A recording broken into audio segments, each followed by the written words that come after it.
Assalamualaikum, selamat pagi. Hari ini bersama saya fizioterapis Tengku Haziana dan nutritionist Puan Ain. Hari ini kita sembang santai berkenaan dengan pemakanan sihat dan senaman di bulan Ramadan PKP. Kenapa? Sebab hari ini tahun ni kita sangat unik sebab tak ada bazar Ramadan. Tak ada nak membeli-beli. So, kita boleh elakkan makanan yang tinggi kalori dan jaga-jaga COD. Okey, untuk membincangkan berkenaan dengan pemakanan sihat, kita bersama sebentar lagi dengan nutritionist kita Puan Ain.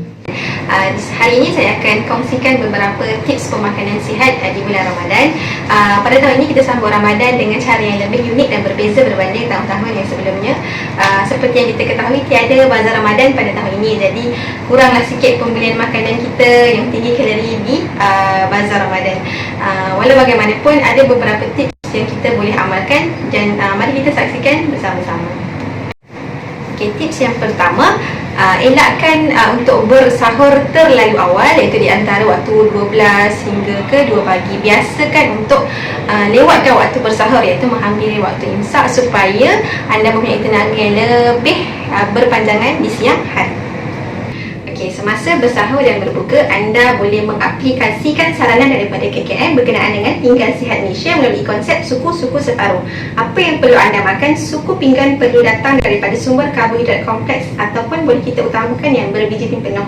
Kerana makanan yang berbiji tin penuh mempunyai kandungan fiber yang lebih tinggi, lambat dicernakan dan seterusnya akan memberikan anda rasa kenyang yang lebih lama.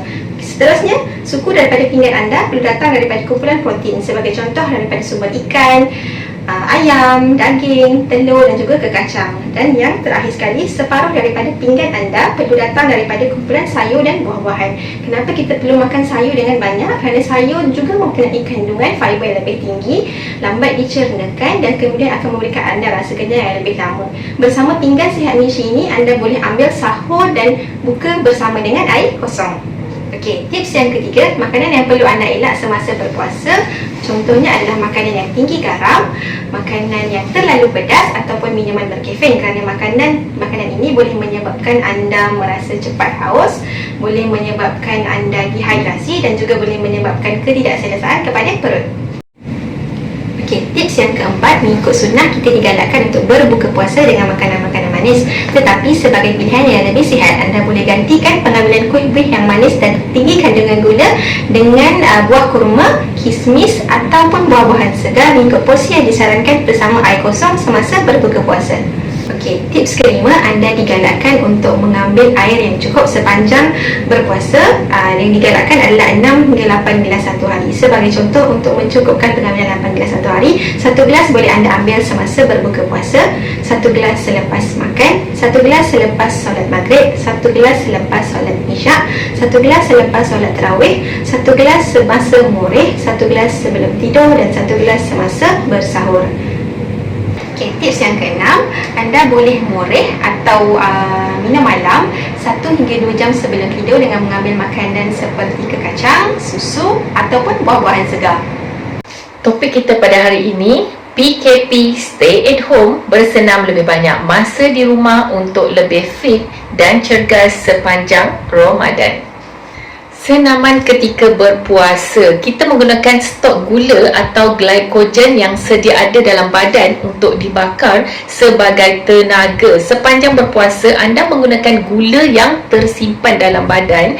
So, kita terpaksa juga menggunakan lemak untuk dibakar. Tips yang pertama, 3 waktu senaman di bulan puasa. Anda boleh lakukan senaman sebelum berbuka puasa, selepas berbuka puasa atau selepas bersahur. Lakukan senaman low intensity sebelum berbuka atau selepas bersahur sekurang-kurangnya 30 minit. Apa itu senaman low intensity? Iaitu kadar degupan jantung di antara 60 hingga 80% untuk membakar lemak. Untuk puasa digalakkan 60% menggunakan formula heart rate maksimum iaitu 220 ditolak dengan umur bersamaan dengan total heart rate badan anda dan didarab dengan kadar degupan jantung 60% maksimum. Senaman berintensiti tinggi digalakkan dilakukan selepas anda berbuka puasa, tetapi senaman berintensiti tinggi tidak digalakkan dilakukan sebelum anda berbuka puasa ataupun selepas bersahur. Ini kerana ketiadaan makanan yang pertama bahaya, tidak ada bekalan tenaga yang cepat, dan yang kedua tidak ada minuman, so berlakunya dehidrasi kepada tubuh badan anda, dan yang ketiga kita takut terbakarnya otot-otot yang anda sayangi. Tips yang kedua, jangan push badan anda ke tahap ketidakmampuan badan anda untuk bersenam. Kalau dah tercungap-cungap, ini bermakna anda menggunakan senaman high intensity. Jika anda masih boleh bercakap dengan orang sebelah ketika bersenam, ini bermakna anda menggunakan senaman low intensity. Tips yang ketiga, nasihat saya, di bulan puasa badan anda akan kehilangan banyak air walaupun melakukan senaman berintensiti rendah. So, berhati-hatilah dan anda sendiri faham kemampuan badan anda ketika melakukan senaman.